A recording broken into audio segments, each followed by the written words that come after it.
I think the President was very clear last Monday that all government officials, top to bottom, need to focus on the people.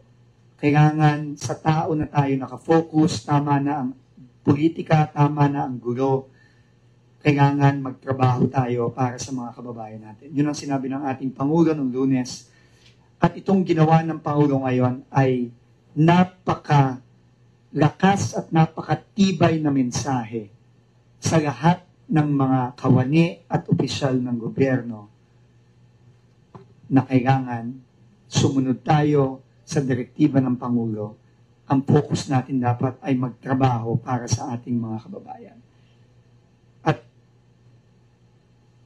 itong paghihingi ng courtesy resignation ay isang napakalakas na simbolo na the government of President Bongbong Marcos means business.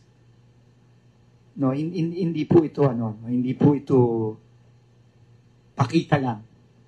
No. I think unprecedented ito. I cannot remember. I don't know. I've been in government for more than 2 decades. I cannot remember a time where a directive like this that sweeps across the entire government has ever been done by a sitting president.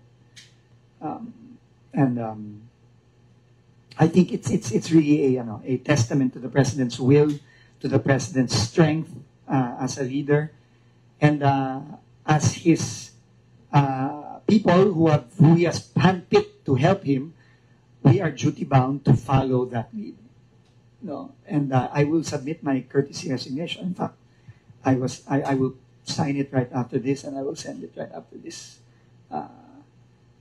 this press conference, because that is our responsibility. But I think on a last note, the most important thing I think that this message sends is that alam mo, typically ang mga kabinete, ang laging sinasabi ng kabinete is we serve at the pleasure of the president. Totoo naman yun. Pero itong ginawa ng presidente ito, itong mensahe niya, nabasa ko yung statement ng Malacanang, hindi lang serving at the pleasure of the president. We serve at the pleasure of the people. Yun ang sinasabi ni Pangulo. Kasi ang sabi niya, kailangan tayong lahat, tao ang focus, hindi ang mga iba't ibang bagay. So with that, I serve at the pleasure of the president, and most especially, we all serve at the pleasure of the people.